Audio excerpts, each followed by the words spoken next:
దేవుడి నామానికి మహిమ కలుగును గాక. హల్లెలూయా. నాకు వినపడలేదు. హల్లెలూయా. దేవునికి మహిమ ఎప్పుడూ చెప్తూనే ఉండాలి. మనం చెప్పాలి. మనం చిన్నవాళ్ళమైనా పెద్దవాళ్ళమైనా, తక్కువ కులమైనా ఎక్కువ కులమైనా, కులం లేదు, మతం లేదు, మార్గం లేదు, కలర్ లేదు, ఆడ లేదు, మగ లేదు, చిన్న లేదు, పెద్ద లేదు, ప్రతి ఒక్కరూ ఒకే ఒక్క కారణం చేత సృష్టించబడ్డాం. అదేమిటంటే దేవుణ్ణి స్తుతించాలి, దేవుణ్ణి ఆరాధించాలి, ఆయన్ని కొనియాడాలి. దేవుడు మనల్ని చూసినప్పుడు ఆయన మనలో తన పోలికను చూసుకుంటాడు. నాకు ఒక చిన్న పాప ఉంది. ఆ అమ్మాయికి ఇప్పుడు 8 సంవత్సరాలు. ఆ అమ్మాయి పుట్టినప్పుడు ఏమైందంటే హాస్పిటల్లో నేను యుఎస్లో ఉన్నాను, అప్పుడు అమెరికాలో ఉన్నాను. త్వరగా వాళ్ళు ఫోన్ చేశారు, మీ ఆవిడకి ఆపరేషన్ చేయాలి, వెంటనే రావాలి అనగానే సర్లే అని చెప్పేసి త్వరగా వెంటనే బయలుదేరి వచ్చాను. హాస్పిటల్కి వచ్చి చూద్దాము అని చెప్పి లోపలికి ఆమెను లోపలికి తీసుకెళ్ళక ముందే డాక్టర్ వచ్చింది, నువ్వు సైన్ పెట్టాలయా, నువ్వు సైన్ పెట్టకపోతే లోపల తీసుకెళ్ళావు, అందుకే వెయిట్ చేస్తున్నాం, త్వరగా కానీ అన్నది. సరే అని సైన్ పెట్టాను. కానీ లోపల ఒక రకమైనటువంటి ఆశ, చూడాలి, నా బిడ్డను చూడాలి ఎలా ఉంటుందో. ప్రార్థన చేస్తున్నాను, ప్రభువా నాకు ఇంకొంచెం శక్తిని, నేను లోపలికి రావచ్చా అని అడిగాను. అడిగితే డాక్టర్ అంది, లేదు ఇది అమెరికా కాదు, ఇండియానే, లోపలికి రావడానికి వీలేదండి. సరే అని చెప్పేసి వెయిట్ చేస్తున్నా. 1 గంట తర్వాత నీకు పాప పుట్టిందయ్యా అని చెప్పి తీసుకొని వచ్చి ఆ చిన్న పాపను నా చేతికి ఇచ్చింది. ఆమెను చూసినప్పుడు ఆమె కళ్ళు, ముక్కు, నోరు, చెవులు అంతా నాలాగనే కనిపించాయి. నాలాగనే మీ బిడ్డ అంతా నీలాగనే ఉంటుంది అన్న ప్రతి ఒక్కరికి నేను ఏదో ఒకటి గిఫ్ట్ ఇస్తాను. ఇప్పుడు కూడా నీకు కూడా కావాలమ్మా. దేవుడు కూడా అంతే, మనల్ని చూసి వీడు నాలాగే ఉన్నాడు అని అనుకోవాలి అనుకుంటాడు. ఎవరైనా చూసినప్పుడు వీడు అచ్చం వీళ్ళు నాయనలాగా ఉన్నాడు అని అంటే మన తండ్రులకు ఎంత సంతోషమో, మన ప్రభువుకు కూడా వీడు దేవుడు లాగానే ఉన్నాడు అని చెప్తే ఆయనకు సంతోషం. కీర్తనల గ్రంథంలో ఒక చక్కటి మాట ఉంటుంది. ఏమిటి అంటే, మీరు చూడాల్సిన అవసరం లేదు. ఏముంటుంది అంటే, వారి వేల్పుల వంటి వారైరి అని ఉంటుంది. అంటే మీరు దేన్నైతే కొలుస్తారో అలాంటి వాళ్ళే మీరు అవుతారు అని దేవుని వాక్యం చెప్తుంది. మీరు ధనమే మీ దేవుడు అయ్యాడనుకోండి, మీరు ఎంతసేపు డబ్బు మనుషులు అవుతారు.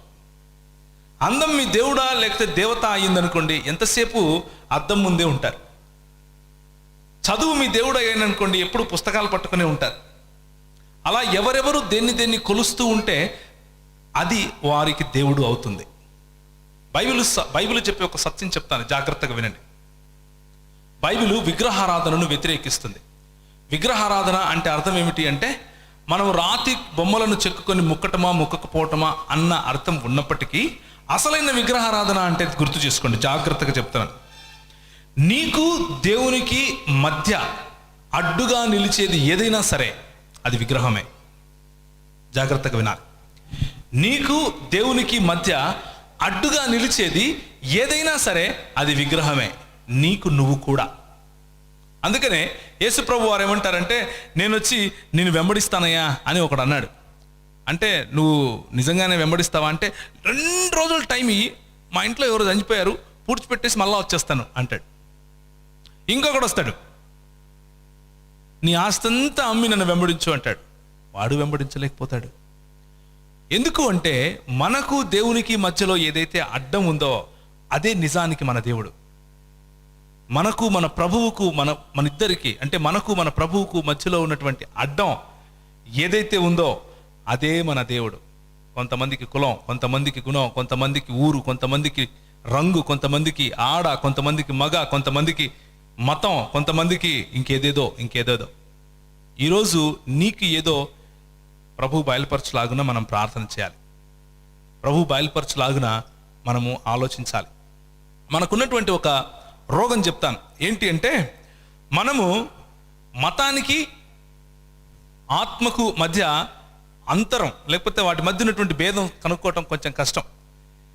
ఒకప్పుడు నేను రక్షణ పొందిన సమయంలో అంటే 1998-99 సంవత్సరం ఆ కాలంలో విశ్వాసి ఎవరు అవిశ్వాసి ఎవరు అని ఈజీగా తెలిసిపోయేది. విశ్వాసి ఎవరు అవిశ్వాసి ఎవరు అని ఈజీగా తెలిసిపోయేది. వాళ్ళ బట్టలు, వాళ్ళ నడక, వాళ్ళ నడత, వాళ్ళ ప్రవర్తన, వాళ్ళ మాటలు. ఇప్పుడు అంతా ఒకటే. ఇప్పుడు విశ్వాసులు ఎవరు అవిశ్వాసులు ఎవరో కనుక్కోవటం చాలా కష్టం. అందరూ ప్రైజ్ లార్డ్ కింద మాట్లాడరు. వందనాలకు కింద ఎవడు మాట్లాడు కదా.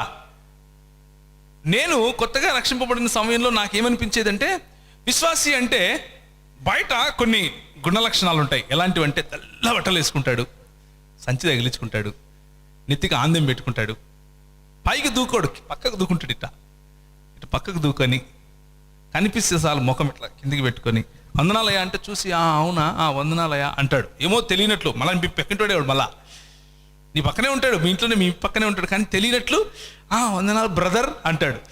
సడన్గా బ్రదర్ వచ్చేస్తుంది. ఇలాంటి లక్షణాలన్నీ వచ్చేస్తాయి విశ్వాసి అనగానే. అంటే ఇన్ని రోజులు నీ పక్కింటోడే, చిన్నప్పుడు మా టీచర్ ఒక మాట చెప్పింది, రే చదువుకోనోనికి తేడా ఏందరా అంటే, చదువుకోనోడు పెసులు అంటాడంట, చదువుకోనోడు పెసల్ అంటాడంట. అంతే డిఫరెన్స్, ఏం తేడా లేదు. పెసులకు పెసలకు తేడా. విశ్వాసి కానంత వరకు ఏమన్నా ఏం మావా బాగుండవా, ఏం చిన్న బాగుండవా ఉంటుంది. విశ్వాసి కాగానే బ్రదర్ అవుతుంది. అవునా? అదేనా విశ్వాసం అంటే? అలాంటి డెఫినేషన్కు జారిపోయింది మన సమాజం. అది మన దౌర్భాగ్యం. కానీ లూకా రాసిన సువార్తలో మన ప్రభు ఏమంటాడంటే, ఆయన హృదయములను ఎరిగినవాడు. సమూయేలు గ్రంథంలో మన ప్రభు ఏమంటాడంటే, ఆయన హృదయములను ఎరిగినవాడు. సమూయేలు గ్రంథంలో, మొదటి సమూయేలు గ్రంథంలో సౌలు దగ్గరికి, సౌలు మరి రాజుగా ఉన్న సమయంలో దేవుడు సమూయేలుకి ఏమని చెప్తాడంటే, నేను ఈ సౌలును విసర్జించి ఉన్నాను గనుక నువ్వు వెళ్ళి, మరి ఒక కుటుంబం ఉంది, ఆ కుటుంబంలో ఉన్నటువంటి ప్రజలు ఉన్నారు, బిడ్డలు ఉన్నారు, వాళ్ళలో ఒకరిని రాజుగా నువ్వు ఎన్నుకోవాలి, కాబట్టి వెళ్ళు అన్నాడు. ఈయన వెళ్ళాడు, చూశాడు, ఒకడొచ్చాడు పైకి దూకుని ఇట్లా రింగులు ఎంటికలు ఉన్నాయి, బాగా కండలు పొడుక్కున్నాడు. ఈయన అనుకుంటున్నాడు, అబ్బా ఈయనే ఉంటాడు మన ఇశ్రాయేలుకు రాజు, మన ఇశ్రాయేల్ రాజు ఈయనే అయి ఉంటాడు అని అనుకుని ఇక నూనె తీసి పోద్దాం అనుకున్నాడు. ప్రభు అన్నాడు, కాదు, ఆగు, తొందరపడకు, కాదు. ఇంకొకడు వచ్చాడు, కాదు. ఇంకొకడు వచ్చాడు, కాదు. ప్రభు ఎంత మాత్రం మాట్లాడటం లేదు, వీళ్ళెవరు కాదు. ప్రభుతో మాట్లాడితే ప్రభు అంటాడు, వీళ్ళెవరు కాదు, ఇంకొకడు ఉన్నాడు వీళ్ళ ఇంట్లో. అప్పుడు అడుగుతాడు, అయ్యా ఏంటయ్యా నీకు ఇంకొక కొడుకున్నాడా? ఉన్నాడు. వస్తాడు చూడు అని చెప్పించాడు. రే నీ చిన్నోడు ఇటు రారా అంటే ఆఖరుడు వచ్చాడు. బయటకు కనిపించడానికి అంత బలాఢ్యుడేం కాదు, ఎర్రగా ఏం లేడు, చక్కగా ముక్కు లేదు, ఏమీ లేదు, మామూలుగానే ఉన్నాడు అందరితో మాదిరి. ప్రభు అన్నాడు, వీడిని నేను ఎన్నుకున్నాను. మనుషుడు బయట కనిపించే గుణలక్షణాలు చూస్తాడు, కానీ దేవుడు ఏం చూస్తాడు? హి looks in to your heart. నీ హృదయాన్ని చూస్తాడు. నీ హృదయంలో ఎవరు నీ దేవుడు అని చూస్తారు. నీ హృదయంలో నీకు దేవునికి మధ్య అడ్డు ఏమి ఉంది అని చూస్తాడు.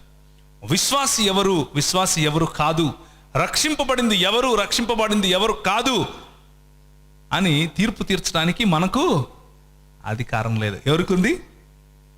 ప్రభువుకుంది. అయితే నేను విశ్వాసినా కాదా? నేను చిన్నప్పటి నుంచి సంఘానికి వెళ్తున్నాను, చిన్నప్పటి నుంచి బైబిల్ చూస్తున్నాను, బైబిల్ చదువుతున్నాను, చిన్నప్పటి నుంచి యేసు ప్రభు గురించి వింటున్నాను. అయితే నేను నిజానికి విశ్వాసినా కాదా? యేసు ప్రభు నా జీవితంలో ఉన్నాడా లేదా? యేసు ప్రభు నన్ను పిలిచాడా లేదా? పిలిస్తే దేనికి పిలిచాడు? అసలు నేను ఎవరిని? అసలు నా బతుకేంటి అన్న డౌట్ మాత్రం తప్పకుండా కొందరిలో కొందరికన్నా ఉంటుంది.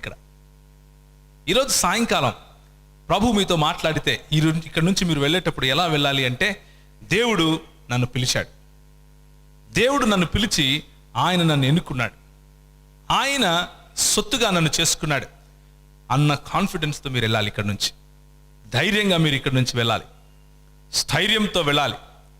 ఛాతీ ఎలా విరజిమ్ముకొని వెళ్ళాలి. ఎందుకు అంటే దేవుని వాక్యంలో శక్తి ఉంది, దేవుని వాక్యంలో సత్యం ఉంది. మీరు ఒక మాట ఇప్పుడు యోహాను సువార్త 8వ అధ్యాయం, యోహాను సువార్త 8వ అధ్యాయం 31వ వచనం. కాబట్టి యేసు తనను నమ్మిన యూదులతో, మీరు నా వాక్యమందు నిలిచిన వారైతే నిజముగా నాకు శిష్యులయ్యుండి సత్యమును గ్రహించెదరు, అప్పుడు సత్యము మిమ్మును స్వతంత్రులనుగా చేయును అని చెప్పెను. 2 మాటలు. మొదటిది వాక్యములో నిలిచి ఉండాలి, 2 సత్యము. ఆ వాక్యములో నిలుచున్న సమయంలో సత్యము మనల్ని ఏం చేస్తుంది? స్వతంత్రులనుగా చేస్తుంది. రక్షింపబడిన వాడు స్వాతంత్రం వైపుకు వస్తాడు. రక్షింపబడిన వాడు ఇంకా సంఖ్యలలో ఉండడు. రక్షింపబడిన వాడు ఇంకా కట్టేసుకొని కాళ్ళు చేతులు ఉండడు. రక్షింపబడిన వానికి స్వాతంత్రం ఉంది. రక్షింపబడిన వానికి మాటల్లో అధికారం ఉంది. రక్షింపబడిన వానికి జీవితంలో అధికారం ఉంది. రక్షింపబడిన వానికి పాపం పైన అధికారం ఉంది. రక్షింపబడిన వాడు వెలుగుగా పిలువబడ్డాడు, చీకటిగా కాదు. రక్షింపబడిన వాడు తలగా పిలువబడ్డాడు, తోకగా కాదు. రక్షింపబడిన వాడు దేవుణ్ణి అనుసరించి నడవటానికి పిలువబడ్డాడు, సైతానును అనుసరించి నడవటానికి కాదు. కొంతమంది మనకు చెప్పేవాళ్ళు ఉంటారు. కొంతమంది ఏంటి, చాలామంది ఈ రోజుల్లో చెప్పేవాళ్ళు ఉన్నారు. ఏంటంటే, నువ్వు ఒక్కసారి మీటింగ్లో చేయెత్తినావా లేదా, అయిపోయి ఇంకేం అవసరం లేదు, డైరెక్ట్ పరలోకమే, డైరెక్ట్గా ఎడుగుతావు, ఇట్లా చేయెత్తితే పరలోకంలో ఉంటావు. ముందు శిష్యులుగా అవ్వాలి.